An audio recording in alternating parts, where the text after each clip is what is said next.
시청자 여러분 안녕하십니까? 목포 MBC 뉴스데스크입니다.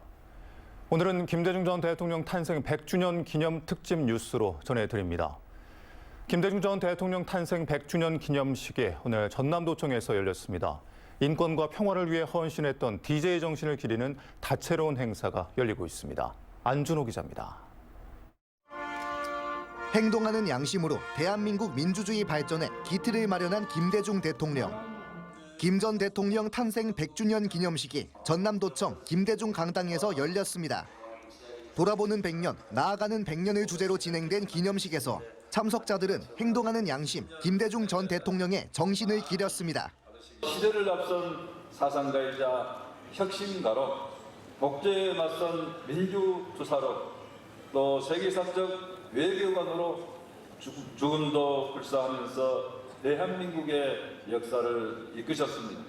대통령님의 그 숭고한 뜻을 받들어 우리의 자랑스러운 학생들을 미래의 동력으로 키워내기 위해 최선을 다하겠습니다. 기념식 이후에는 김대중 대통령 탄생 100주년을 맞아 제작된 기념영화 길 위의 김대중이 특별 무료 상영되기도 했습니다. 전남도청 윤선도 홀에서는 김 전 대통령의 옥중 서신과 편지, 노벨 평화상 수상 메달 등 소장품을 관람할 수 있는 특별전도 함께 열려 의미를 더했습니다. 대한민국의 주인이 바로 국민이다. 그 메시지도 조금 의미가 있었던 것 같고, 그다음에 행동하지 않으면 안 된다. 그 양심에 대한 말씀. 평화를 위하고 민주주의를 얻기 위해 많이 노력하는 사람인 것 같아요. 김대중 노벨 평화상 기념관에도 하루 종일 관람객들의 발길이 이어졌습니다. 내일은 남도소리 울림터에서 인동초의 봄 창작 국악 공연이 펼쳐집니다. 전라남도는 김대중 정신을 계승하고 널리 알리기 위해 올해도 청소년 평화 비전 스쿨과 김대중 평화 캠프 등을 추진할 예정입니다. MBC 뉴스 안준호입니다. 김대중 전 대통령은 지금 우리 곁에 없지만 여전히 우리들 마음속에 남아 있습니다. 지역민들은 DJ를 어떻게 기억하고 있는지 들어봤습니다. 노무현 대통령님 서거하셨다는 그 소식을 듣고 김대중 대통령께서 이렇게 굉장히 슬피 우셨던 그 모습이 굉장히 서민적이셨고 인간적인 그 모습이 지금도 기억이 생생하게 남습니다. 어려운 경제 상황과 정치 상황인 것 같은데 좀 더 나라를 생각하면서 헌신하는 마음을 가져야 한다고 생각합니다. 목포 방문하면 목포 부두가에서 수많은 인파들이 나와서 그분을 위해서 환호하고 열광하는 그런 모습들이 지금도 생생하게 느껴지곤 합니다. 늘 김대중 선생님이 해왔던 것처럼 남북 관계가 활성화돼가지고 통일이 앞당겨졌으면 우리의 바람이죠. 불굴의 의지, 저희들이 지금같이 어려운 상황에서 김대중 선생님처럼 우리가 행동할 수 있다면 얼마나 좋을까 하는 마음으로 또 민주주의의 표상이고 세계적으로도 유명한 노벨 평화상도 받으셨으니까 대한민국의 자랑이라고 봐야죠. 학교에서 강연도 듣고 영상으로도 많이 접해서 이제 직접 보진 못했지만 그분의 정보에 대해서 그래도 많이 알고 있는 것 같고 그 선생님이 대중 씨가 고생을 했다는 거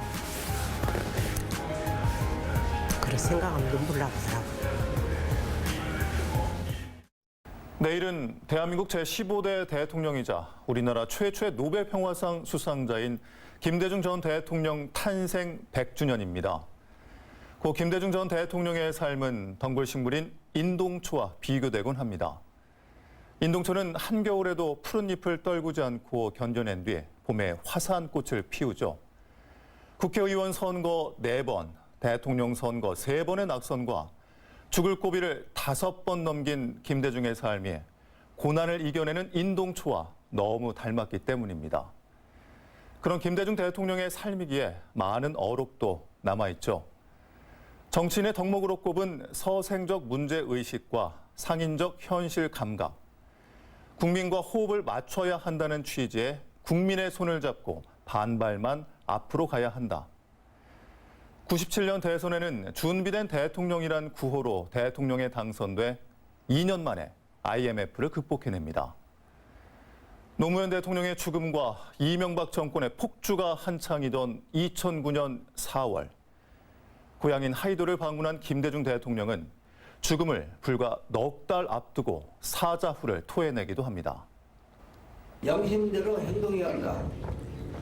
그러지 않고 반대는 물론이고 방관하는 것도 어려운 악의편이다. 한국 현대사의 척박한 정치적 현실에서 이처럼 부단히 투쟁하던 김대중. 김대중은 이런 상황에서도 대한민국 미래에 대한 고민을 놓치지 않았습니다. 사형 언도를 받고 교도소에 수감 중이던 1981년, 교도관과 나누는 대화는 왜 우리가 지금의 IT 강국이 됐는지, 왜 김대중인지를 다시 한번 말해줍니다. 김윤 기자가 보도합니다. 신군부 세력에 의해 사형 선고를 받고 1981년 청주 교도소에 수감된 김대중 전 대통령. 속옷 차림의 김 전 대통령과 수사 주무관의 대화는 사형소와 교도관의 대화라기에 믿기지 않는 내용입니다. 컴퓨터와 인공지능 등의 단어조차 생소하거나 없었던 시절이지만 김대중은 앞으로 다가올 세상의 변화를 이야기합니다. 그런데 지금 전자기에요 12억 개까지가 들어가요. 한 기에. 그래가지고 그놈이 말로 그러면 말로 대답하고, 응? 글자로 내더라고면 글자로 내줘요. 2022년 10월 세상의 모습을 드러낸 인공지능 챗 GPT의 모습을 40여 년 전에 예측하고 있는 겁니다. 있었고 여기서 그 대답해서 응? 세종대왕이 몇 해에 돌아가셨지? 그러면 거기서 몇 해요? 하고 말로 대답해줘요. 눈부신 기술 발전이 이어지고 생산성이 높아지면 주 4일제 근무 시대를 예언합니다. 또한 여가 시간이 많아진 인류는 새로운 도전에 직면할 것으로 예측합니다. 여가를 탄압된, 낭비된 그런 방향으로 보내냐? 응? 정신적 향상, 응? 을 가져오는 그런 방향으로 보내냐? 이것이 지금 이제 이제부터 인류 앞에 주어진 과제예요. 영상 자료를 발굴한 기류의 김대중 제작진들도 40여 년 전 김대중의 식견에 탐복을 금치 못했다고 전했습니다. 저건 미래를 다져오신 분만이 할 수 있는 얘기다.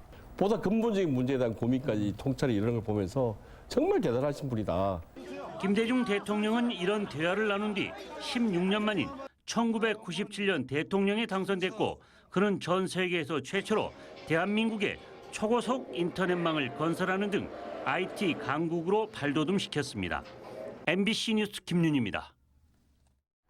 김대중 전 대통령의 평화와 인권 등 정신을 계승하기 위해 다양한 추모 사업이 전남 곳곳에서 추진되고 있습니다. 하지만 당초 계획과 달리 사업들은 지연되고 있어 안타까움을 주고 있습니다. 박종호 기자입니다. 세계평화공원 예정 부지인 목포 사막도. 전라남도는 지난 2020년 8월 김대중 대통령 서거 11주기를 맞아 세계평화공원 조성 계획을 발표했었습니다. 김대중 정신을 계승하고 평화의 메시지를 확산하기 위해 사막도 전체 면적인 57만여 제곱미터 부지에 평화공원을 만들겠다는 구상이었습니다. 하지만 4년이 지난 지금까지 세계평화공원 조성 사업에 첫 삽도 뜨지 못했습니다. 사업 추진이 늦어지고 있고 올해 실시 설계 용역에 들어갈 예정입니다. 우리는 추진을 이제 하려고 우리는 이제 했는데 이제 목포랑 같이 하다 보니까 목포시에서 사막도를 보거나 사업이나 이런 쪽하고 같이 하다 보니까 맞물리다 보니까 이렇게 좀 더딘 것 같은데. 신안군 하에도 한반도 평화의 숲 조성 사업도 마찬가지. 지난해 모든 사업이 마무리되었어야 하는데 여전히 일부 사업은 진행 중입니다. 김대중 대통령의 호를 딴 후광 광장과 포토존 등은 조성됐지만 가장 중요한 후광 기념관은 오는 3월 완공 예정입니다. 기념관이 완공되더라도 내부 전시 기획까지 마치려면 실제 기념관 문을 여는 시점은 1, 2년 뒤에야 가능합니다. 저도 이제 파악해본 결과 이제 그게 2026년이던가, 뭐 그때까지 내부 공사는 이제 뭐 이렇게. 김대중 전 대통령의 정신을 계승하겠다는 말이 헛되지 않도록 관련 추모 사업에 대한 행정당국의 보다 세심한 관심이 필요해 보입니다. MBC 뉴스 박종호입니다. 12.12 군사 반란부터 5.18 민주화 운동까지 미국 정부가 당시 상황을 기록한 비밀 문서가 책으로 정리돼 최근 출간됐습니다. 흩어져 있던 문서들 하나로 모아 한국어 번역까지 실어져 있어 5.18 진상 규명에 유의미한 자료가 될 것으로 기대를 모으고 있습니다. 임지은 기자입니다. 1980년 5월 22일 미국 국방정보국이 보안서로부터 받은 정보를 토대로 작성한 3급 기밀 문서입니다. 전남 도청 앞에서 집단 발포가 이뤄진 5월 21일 오후 1시 직후부터 이틀 동안의 상황이 짧게는 5분, 길게는 30분의 단위로 세세히 기록돼 있습니다. 미국 국방정보국은 미상 숫자의 폭도들이 나주 경찰서 등을 포함한 경찰서 4곳에서 무기를 탈취했다고 설명합니다. 또 계엄령 해제, 전남 도미니어 단결하라를 외치며 120명 이상의 폭도들이 시위를 벌이고 있다고 썼습니다. 미국이 광주의 참상을 실시간으로 알고 있었음에도 불구하고 5.18 민주화 운동을 사실상 폭동으로 규정하고 있음을 짐작하게 하는 대목입니다. 이 기록물은 1979년부터 1980년 사이 12.12 군사 반란, 5.18 민주화 운동 관련 내용이 포함된 미국 정부 문서들입니다. 무려 61개 파일 3,500페이지에 달합니다. 5.18 민주화운동 기록관은 팀 셔록 기자에게 기증받은 비밀 문서들을 분류하고 번역해 3권의 기록물을 발간했습니다. 노재현 국방장관의 도주 행각뿐 아니라 김종환 합참의장, 류병현 연합부 사령관도 용산 유엔사령부 벙커에 숨어 있다는 사실이 이 문서에서 확인됩니다. 다 조작을 해서 없애버렸거나 이런 것이죠. 근데 미국 문서에는 그대로 남아있다는 겁니다. 그래서 진상규명에서 핵심적으로 중요한 것이죠.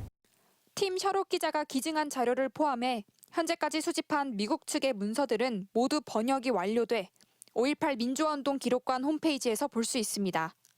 한편 기록관은 비밀 유지 등급에 따라 추후에 공개될 미국 문서의 정보까지 확보하는 절차를 거쳐 80년 당시의 진실을 규명하는 일에 힘쓸 예정입니다.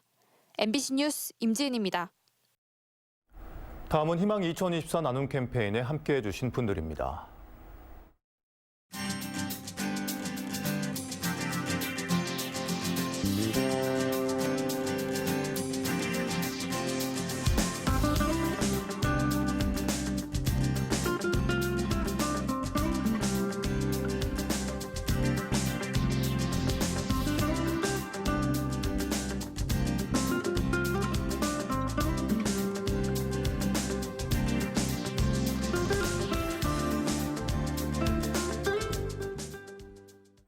성금을 보내주신 분들께 감사드립니다. 다음 뉴스입니다. 완도군의 역점 사업인 국립해양수산박물관 건립 사업이 기획재정부 예비타당성 조사 대상 사업으로 최종 선정돼 사업 추진에 청신호가 켜졌습니다. 완도군은 국립해양수산박물관 건립 사업이 예비타당성 조사를 통과하면 건축과 전시 분야 실시 설계를 마친 뒤 2026년에 착공돼 2029년 박물관 개관이 가능해질 것으로 전망했습니다. 국립해양수산박물관은 국비에 1,442억 원을 투입하는 대규모 국책 사업으로 완도군 장좌리 일원 4만 5천 제곱미터에 조성될 예정입니다. 김영록 전남지사는 전국체육대회와 전국장애인체육대회 성공 개최에 크게 공헌한 박홍률 목포시장에게 감사패를 전달했습니다.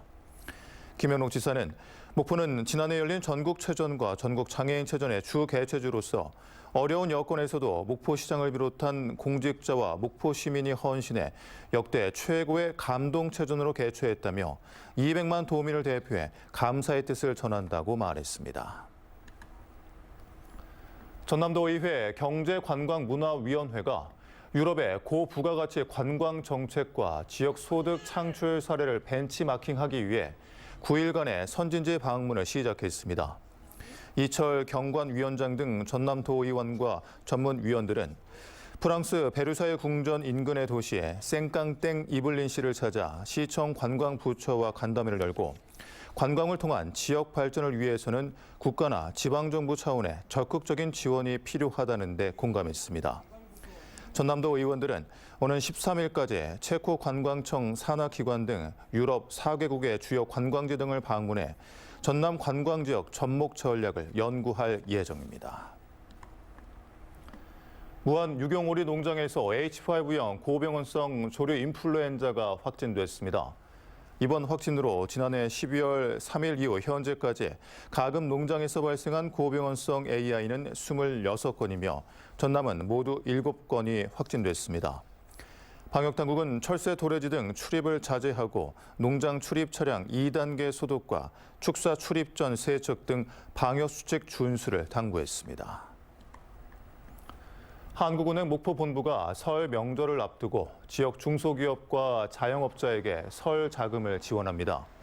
지원 대상은 2월 8일까지 금융기관이 취급한 업체들의 운전자금으로 업체 대출액의 50% 이내를 연 2%의 저리로 최대 1년간 지원할 예정입니다. 이번 설 자금 지원으로 지역 중소기업과 자영업자들이 운전자금을 원활하게 조달하고 금융 비용을 절감하는 데 도움이 될 것으로 기대됩니다. 목포대는 실기 없이 수능 성적 100%를 반영하는 국내 최초 음악 공연 기획과를 신설하고 정시에 9명을 모집합니다. 목포대 음악 공연 기획과는 국내 기획사와 예술단체 등 공연 기획 과정을 현장 실습하는 등 다양한 교과 과정을 마련해 기존의 정통 클래식뿐만 아니라 포괄적인 음악 인재를 양성하는 전공입니다.